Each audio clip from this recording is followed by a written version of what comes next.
Hello and welcome to the Stronger, Leaner, Lighter show. I have a very special guest today, Chelsea McLean, and we're going to be talking about the circular economy and why it is so critical, especially right now.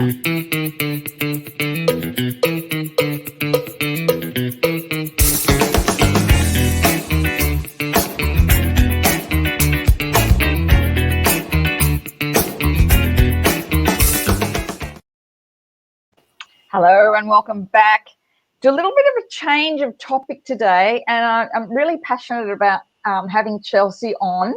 A little bit of a background, Chelsea and I met many years ago when she had another life as a book publicist, and did a lot of work to help get my first book out, which was just great. And then we bumped into each other at a restaurant a couple of weeks ago, and I was really fascinated with what Chelsea is doing. So I'll just do a little bit of a blurb before we start. So Chelsea is the founder of the Circular Economy Pioneers, and she's going to explain what that is in a minute. She's passionate about the transition to a circular economy and carbon neutral society. She believes organics belong in the soil, not in landfill, and we can all reduce food waste and capture food scraps for composting to improve the health of our soil. And we were just chatting before we went live and why it helps us. So Chelsea, welcome. I'm so delighted that you could join us today. This is just such a thrill when we bumped into each other at the eating good food restaurant. As my husband said, it was meant to be. Thank you so much for having me, Sally. Oh, you're welcome. I am fascinated with the work that you are doing now. And because, when we first met, that's 11 and a half years ago, I think almost 12 years ago now, you were actually pregnant with your youngest, I think, at the time. And she's now, how old is she? She is 11, just turned 11. Yeah. So it has to be what you said, 12 odd years. Yeah, 12 odd years. Amazing. But since we worked together in helping me with the promotion of David's gift, you changed, didn't you, just a little bit after that? So tell me a little bit how you got involved in the circular economy and being so passionate about what you do now. Yeah, we tend to have a lot of career changes in our life, don't we? And wear many hats. And I started after I did the book publicity, I went into social media marketing because everybody wanted Facebook posts written for their business. So I decided to go into more the social media world. And I was dwelling a lot in health and well-being. So that's how come we met. And your book and the message behind David's gift resonated with me so much, helped me so much personally as a new parent. It was all about being fit spiritually, emotionally, mentally, and physically for parenting. So it was exactly what I needed. And the thing is that I always choose the topics that I most want to learn myself.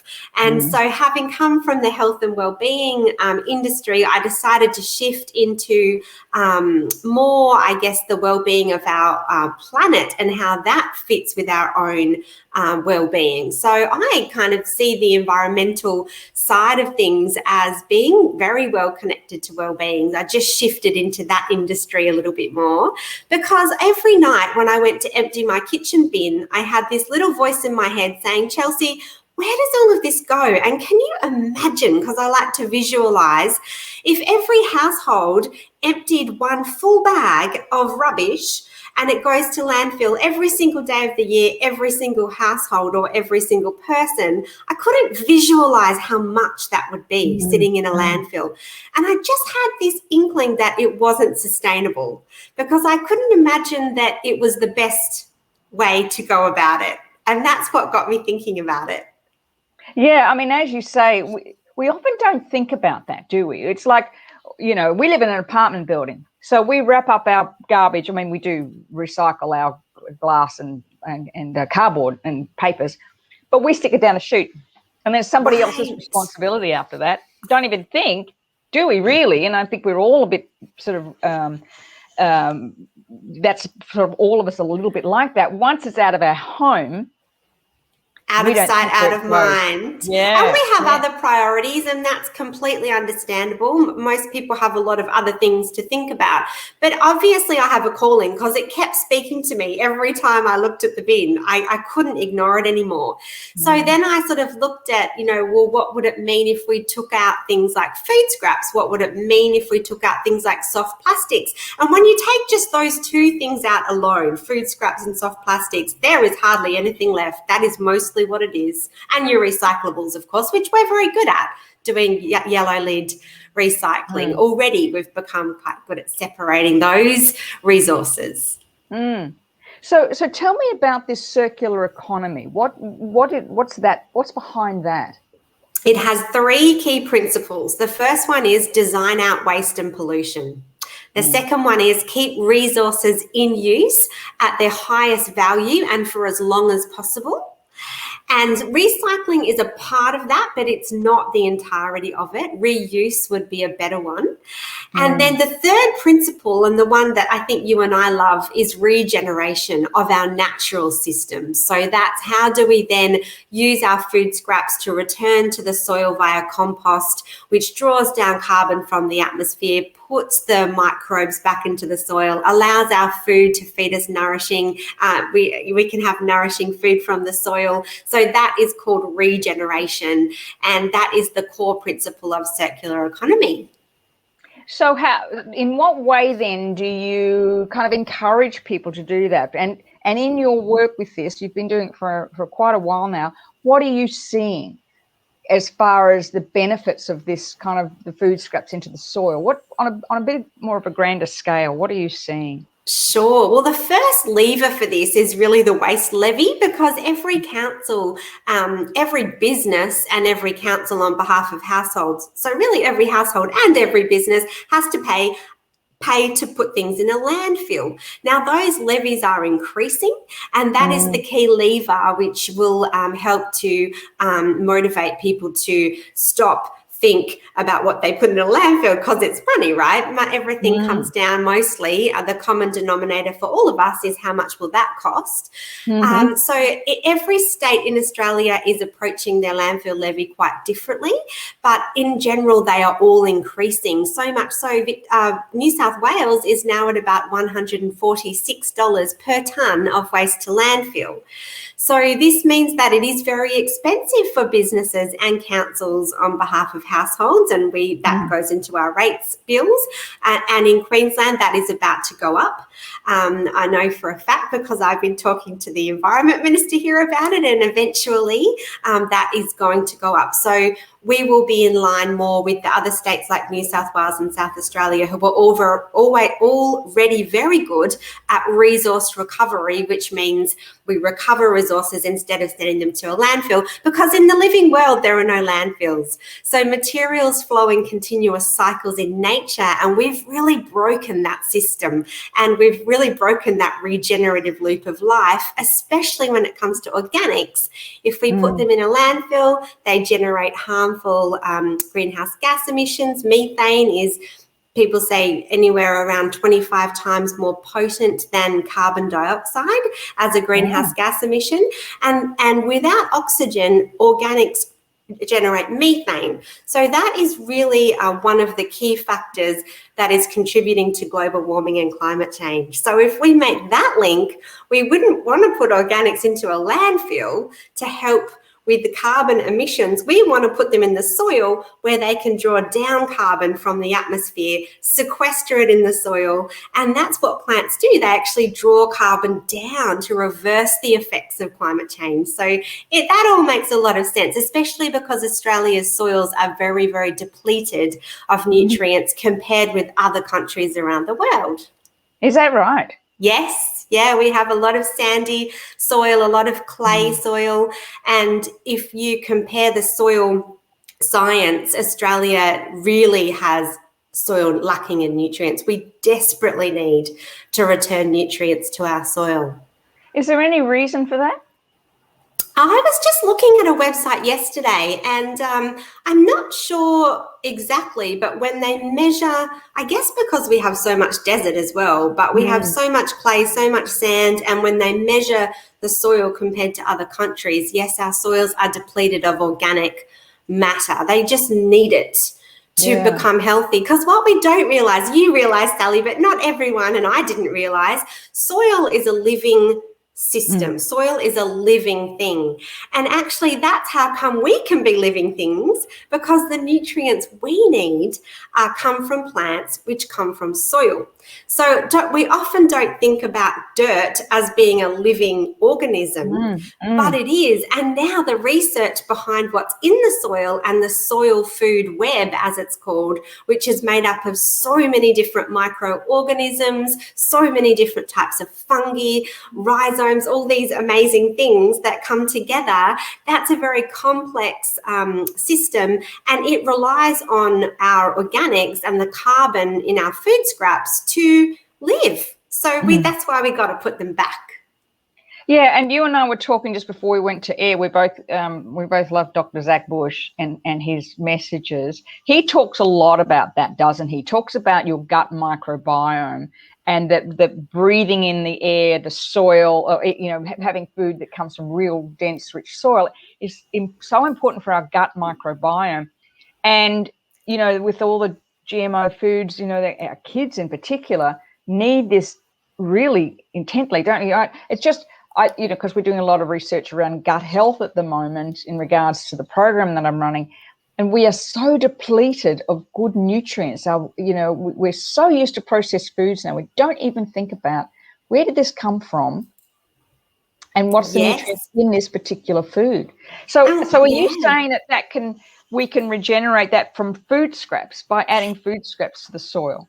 Yes. So apparently there's a couple of great films I've watched lately, which if anyone's interested, they might like to see. But one of them is called Kiss the Ground and the other's called The Need to Grow.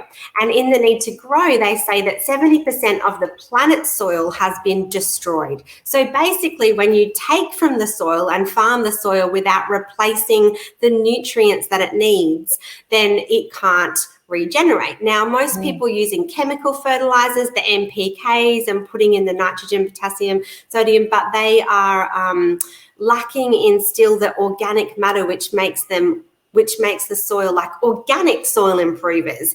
And I work with a composting company that takes the food scraps from council bins. About 30% of the country has got a wheelie bin in their house that they can put garden and food scraps in now. And if you don't yet, there's one coming to you in the next few years. That's what's happening. It's a bit of an organics revolution that's already happening. So en masse, those food scraps, you'll just basically put them in a compostable bag, like a rubbish bag, take them out with your other rubbish. But the key is you have a kitchen caddy to separate them in the kitchen so that you scrape your plate into it. But whole chicken carcasses, bit of dog poo, all sorts of things, grains, bread, everything can go in there, not just your fruit and veggie scraps. And I work with the company building the composting facilities around New South Wales to take those and at around 250,000 tonnes a year, create compost that goes back into local sporting fields, even motorway strips between motorways, farms, people's home gardens, all sorts of things. So yes, we definitely can return organic matter to soil. That's called organic soil improvers versus chemical soil improvers. Yeah, we were out this weekend at an organics farm, not far from us, Freeman's Organics Farm up at the back of Tallabudgera. And there is something about walking around a farm with good soil. There's something about it. It's really hard to describe, but it's like it kind of blends the earth and the soil and nature. We were saying it's almost like the nature fairies are just singing as we're walking around.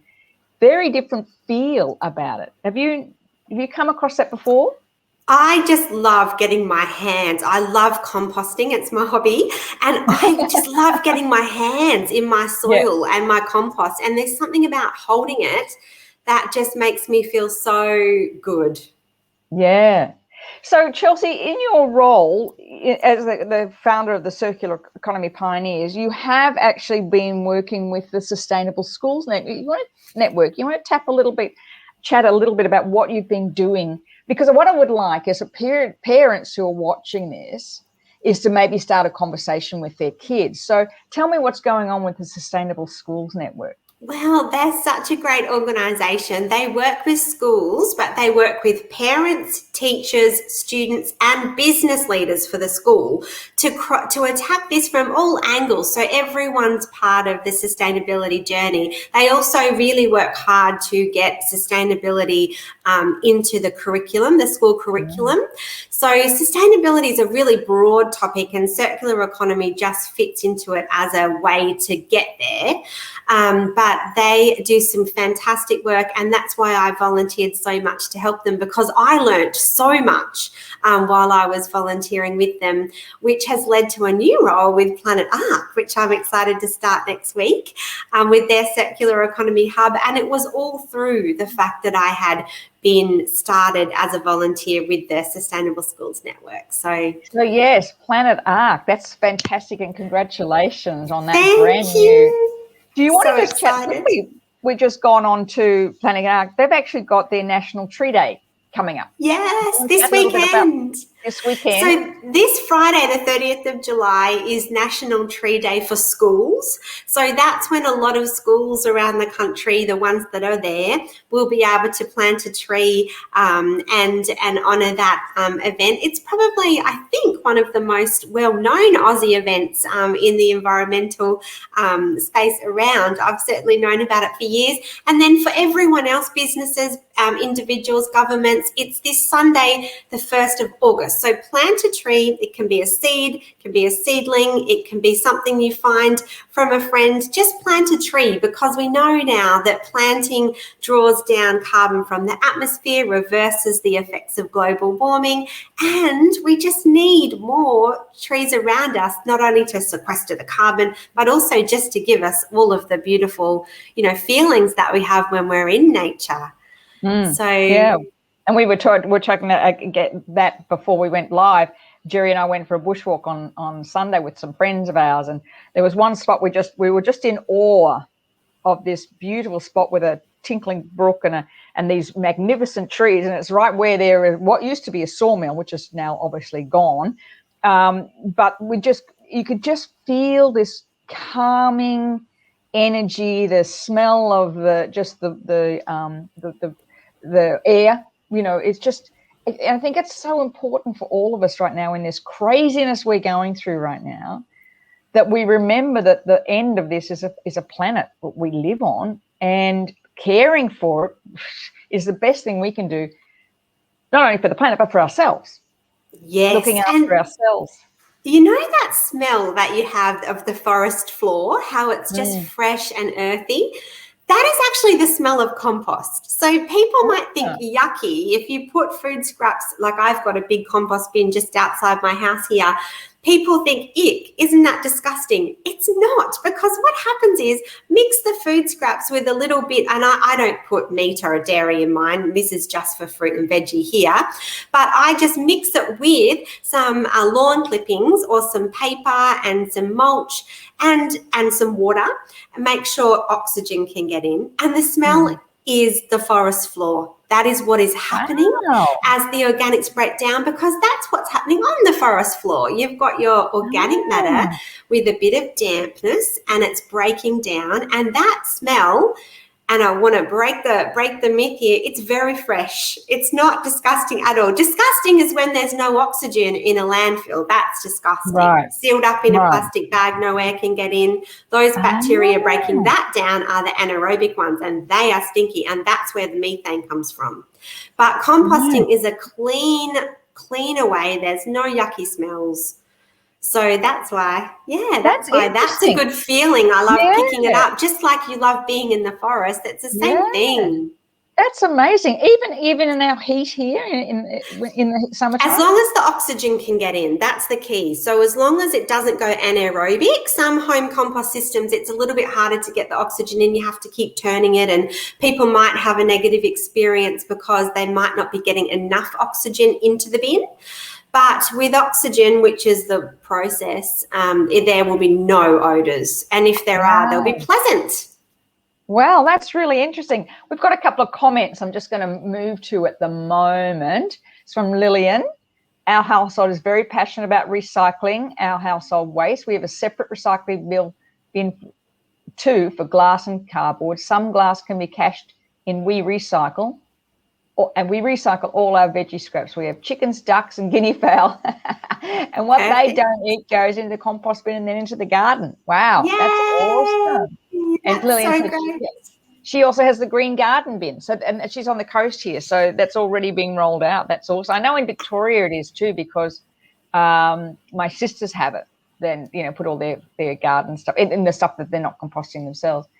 And Louise, I love my compost. It brings me joy. As I was walking in, now Louise has a great garden too. She grows all her own vegetables, and Louise posts all the time these beautiful vegetable gardens, and then she cooks with it. I always feel really envious of you, Louise, because we're in an apartment now, so we've tried growing. If we grow herbs and things, but nothing like getting your hands dirty. My husband used to love growing his tomatoes and his broccoli and all that stuff.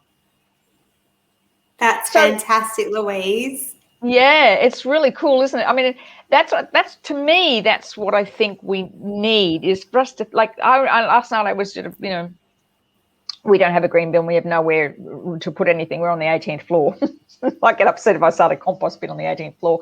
But having said that, when I was peeling the vegetables, we usually wash them, but I was peeling them last night, and I thought, gee, this just goes into the plastic bag. Yes. It's not even free. And I had this when we moved house. A lot of people wouldn't take our furniture. We ended up having to put a lot in landfill. I got to tell you, I felt dreadful about it. Yes, because those things valuable things. We could not give stuff away. Let me tell you, not a lot of spares and things that we had no one wanted, but it made me really think about the whole process of the landfill. And what's in it, and how long that's going to stay there, and what does that mean for us as communities? Yeah, I'm more concerned about the organics because of the leachate. Well, leachate can come from anything in a landfill. It's really just when it all compacts, they try and do a really good job of lining them, and there's great technology, but some of it does leach out into the environment and the earth around it. That's kind of a well-known fact. And some of the methane gets captured. They've got methane gas capture processes, but it's a well-known fact that it only captures around half of the methane as well. So there's technology, but it's not preventing the landfill from impacting on our local environment, which is why I'd rather live near a composting facility than a landfill, because you shouldn't get any odours with a composting facility. There aren't any either. Do we have any? The one that I'm working with, we're just opening it across the border at Tweed Shire Council this week. And so Tweed Shire Council has the green bins. Like Lillian said, you pay for a green bin maybe $50 a year. But then you can add food now in many, 30% of Australian councils are allowing food. And so that means that soon we will be able to as well. And then, it goes to the composting facility. We have some. We do have some around here, and we will have more. That's phenomenal, isn't it? I think, as you said, we look at cost in the end. That's probably the driving factor, for many councils. And really it's, to pay extra for the green bill, as Lillian said, I mean, it's like an insurance for the future for our kids. That's right, but there'll be incentives for us to use the green bin. It'll kind of flip as that landfill levy gets a hold. Ratepayers will then need to pay for the landfill levy, so then we'll be enticed financially to use the green bin, because it will actually be much, much cheaper than putting things into the landfill bin. Do you know, when my daughters live in Vancouver, and I am always amazed in Vancouver at how good they are at recycling. Amazing. Every apartment, every house has about 4 or 5 bins. And cardboard, glass, green bin, I don't know, it's normal rubbish, and there's one more, I can't remember, maybe it's plastic. Soft plastics? Maybe soft plastics. And if you put the wrong thing in the bin, you're fined. Good. I like the stick. And they're really, like, when we went and visited our daughters, and my daughter, who was normally just throw everything in the bin, she's like, Mum, no, you got to get it right, because, and you got to check that you're not doing the wrong thing, because and I thought, wow, isn't that amazing? Because it becomes then something you just do. She was out there every day when we take the garbage out. Oh, the cardboard's got to go here, the glass is here, the plastic's here, the food scrap, the general waste, as you said, was really interesting. Once we'd separated all out, there's hardly any general waste. No, that's right.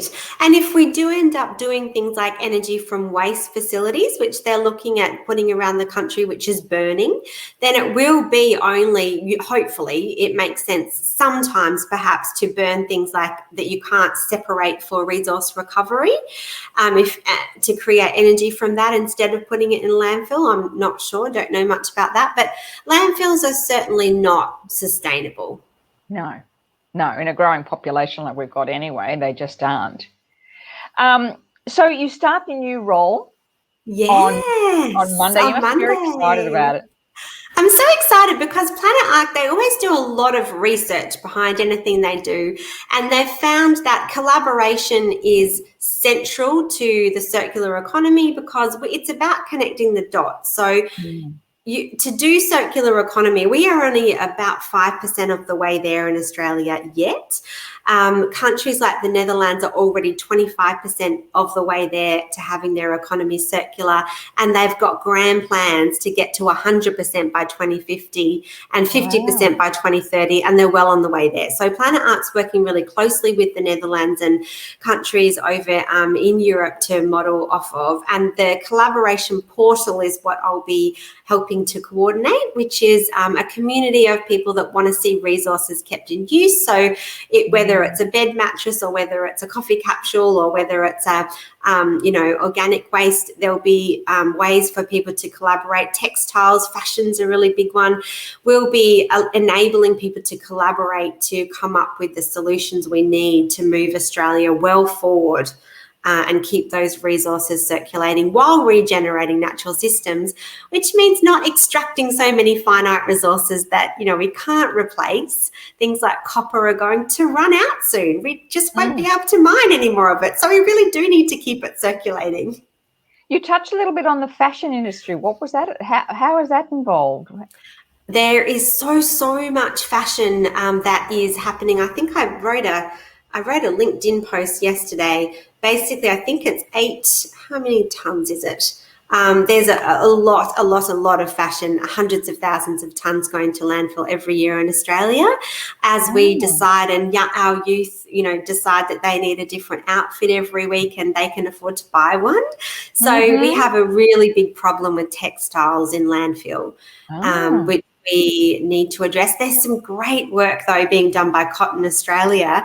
They have a farm in Goondiwindi, and they're where cotton is grown, and the farmers and Cotton Australia and even Sheridan, the company that makes Sheridan sheets, have collaborated to enable the end of life. When there is no other end of life option for a cotton garment, they're putting it back in the soil at the farm, and they're regenerating the soil with the garments that started at the farm. So that is like a world first project. So there are ways that we can get around this.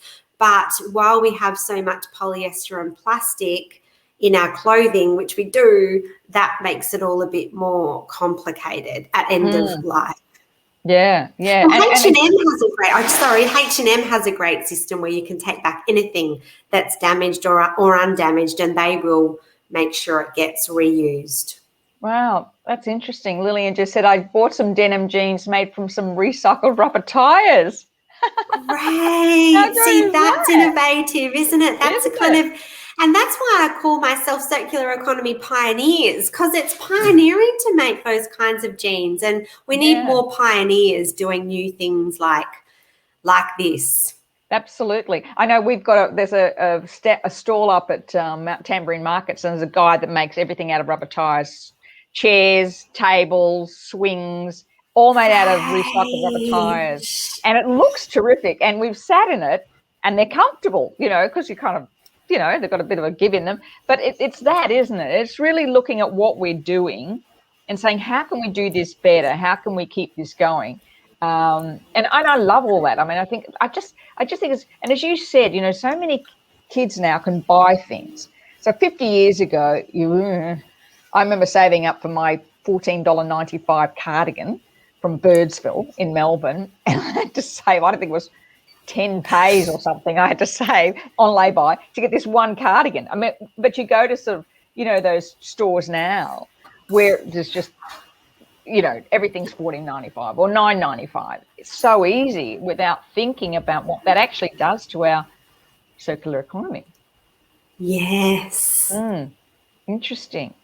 Chelsea, this has been fascinating, really fascinating. I think it's just an incredible organisation, for what you've done and where you're going, and just help making us all very mindful of it. Can I ask you if you share the names of those two movies for me? Yes, sure. I'll see if I can pop the links in the comments box as well. The first one's called Kiss the Ground, and it's on Netflix. You want to watch it because there's so many good Hollywood actors in it. Woody Harrelson narrates it. Patricia Arquette's in there. There's some great people who you'll recognise talking about exactly what we've talked about today. Right. Can I make a comment? I'm not sure if I can make the comment there, but it's Kiss the Ground. We'll movie.com. Right, we'll add the links in the comments later for people to come back to, both on Facebook and Instagram. So Kiss the Ground, and that's on Netflix. Yes, and then there's The Need to Grow, which is, I don't think it's on Vimeo. You can buy it from the website or watch it sometimes from the website. So I'll give you the link for that, The Need to Grow. Oh, that's awesome. That'd be great because, as we discussed before the call, the world is going crazy and nobody quite knows what's going to happen next. But one thing that we can all do is go and plant a tree or, compost our food scraps. So we're doing something that's going to keep our families, our children, ourselves healthy. And I think, sometimes we can forget that we can actually do something. We can do the 10-cent container refund scheme. We can take our clothing back to H&M. We can take our soft plastics back to Coles or Woolworths. There's a lot of things we can do. Yeah, it's really interesting, isn't it? I remember when they stopped the single-use plastic bags and everybody went, oh my God, I remember that. And they were going, freaking, you want it, and now don't even think about it. That's behaviour change, isn't it? Yeah, and I remember being on a call one day and I said, don't back off now. It's going to take a while for people to get their heads around it. But now, everybody goes, oh, gosh, okay. But sometimes we need to be forced a little bit. We need to be forced or fined, like your daughter's. That's exactly right. And I refuse to buy any more of those big Woolies paper. If I've left my stuff in the car, everything goes in the trolley.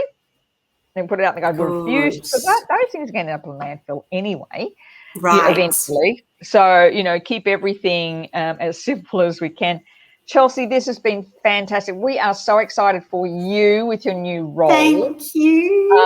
And I might have you on again after you've gotten settled into your, because I'd really love to learn more about this and about the circular economy. And as I mentioned to you when we were having a chat, I think it's really important for us as wise women. We have to make a stand on that. We can't leave it up to the likes of you or organisations.